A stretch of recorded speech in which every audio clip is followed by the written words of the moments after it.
Don't you just hate it?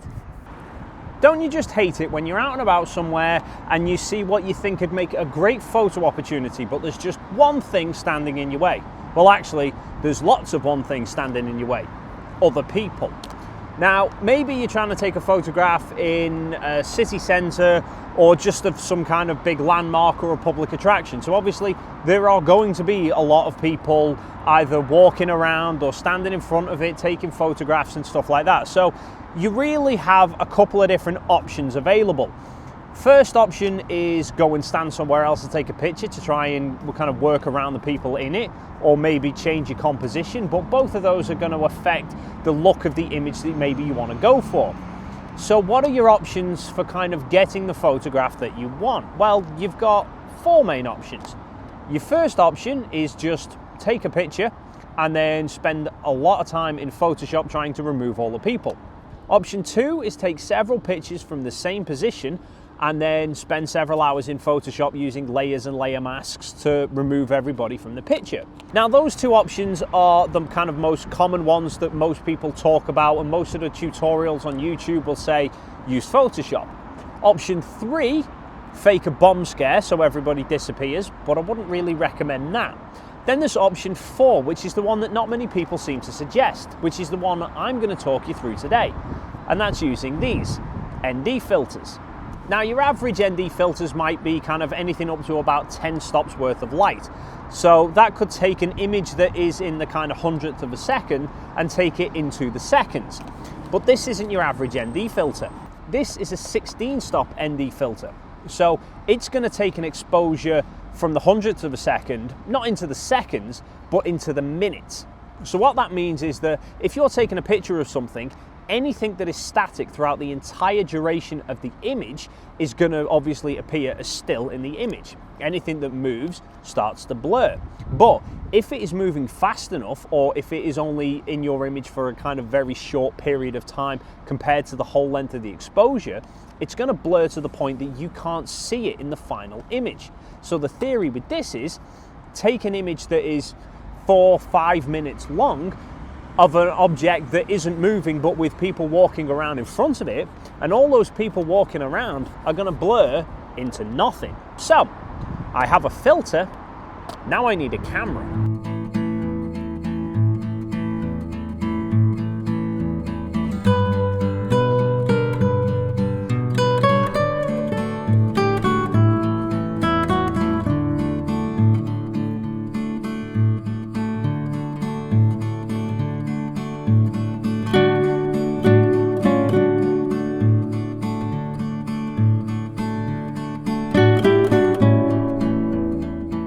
Now, putting a 16 stop filter in place obviously means that the exposure is going to be a lot longer than a 200th of a second. It's probably going to be a lot longer than 30 seconds, which means I'm going to need to be shooting in bulb mode. So I need to know how long is 16 stops slower than a 200th of a second shutter.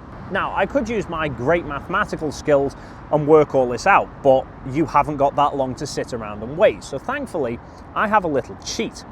This is an app called Exposure Calculator. What you do is you give it your current exposure values, so in my case, aperture of f4, shutter of a 200th of a second, ISO 100, and then it will calculate your new exposure. So I'm going to keep my aperture the same, I'm going to keep my ISO the same, and I want 16 stops worth of light removed. So it's going to go from a 200th of a second to 328 seconds, or 5.5 minutes. So guess I'll see you in a while.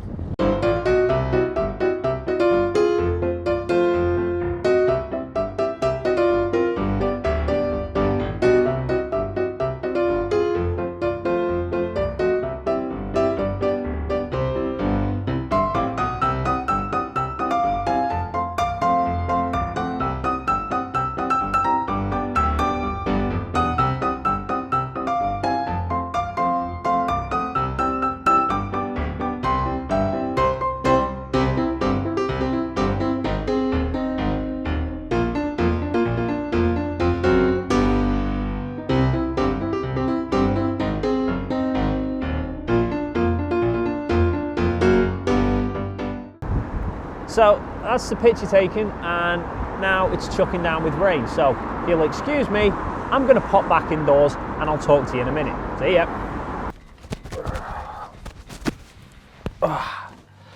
That's better. So the British weather kind of forced a slight change of scenery there, but we go on. So as you have just seen, a busy location, one ND filter, no people. The only thing in that image that I remotely saw was a very small amount of ghosting in one small section, which was from somebody who was wearing a very bright jumper and obviously must have been standing there for quite a long period of time. But everybody else, all the cars that were driving over that bridge, all blurred into absolute oblivion. Now, on a 5-minute exposure, a couple of people standing around for a short period of time, they might start to show up. But I could have easily have taken that exposure up to 10, 20 minutes. Bearing in mind, I was shooting at f4. I could have stopped down to 5.6, f8, even f11, although I would have been standing there for 3/4 of an hour. So that would have ensured that absolutely nobody was in this shot. But due to a mixture of limited time and also the weather starting to turn, I couldn't spend that long there. But that is what I love about this filter. Because it stops so much light, you can go for stupidly long exposures even in broad daylight. And I mean, the downside to this is it's £100, so it's quite expensive for just a piece of glass. But then you're spending 600, 700, 800 into the thousands of pounds on a tube of glass. So suddenly this doesn't actually seem that expensive, and this would let you take photos that no lens on the planet can let you achieve.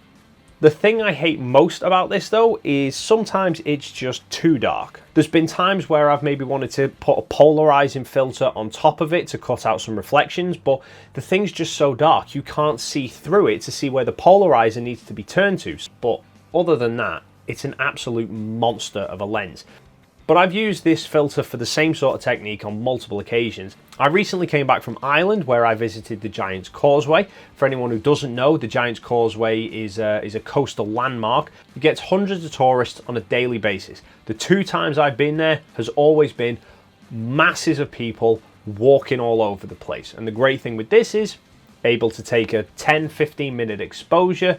Suddenly all those people start to blur out. Now with those it was a bit more of an extreme condition because a lot of people would just kind of walk up to the edge of the rocks and then sit there for a while. So in some situations you might still need to use Photoshop to completely remove everybody. Well, either that or go for like an hour-long exposure.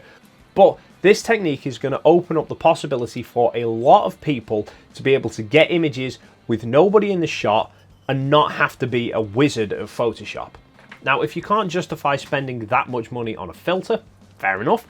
There are very cheap alternatives out there, but obviously the results are not going to be anywhere near as good. You can pick up ND filters very cheaply up into around about a 10-stop range. Newer, for example, do a 10-stop ND filter that is £8. I'll leave a link in the description below.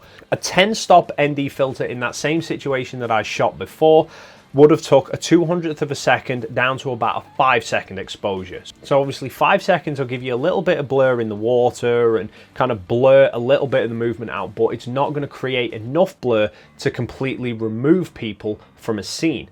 So if you got, say, a cheap 6-stop ND filter screwed onto the front of it, 2 combined, 16 stops worth of light. Now obviously the image quality is not going to be as good from either one of those filters as with the Firecast, and then stacking multiple filters together is going to probably introduce all sorts of crazy color renditions and stuff, but you get what you pay for.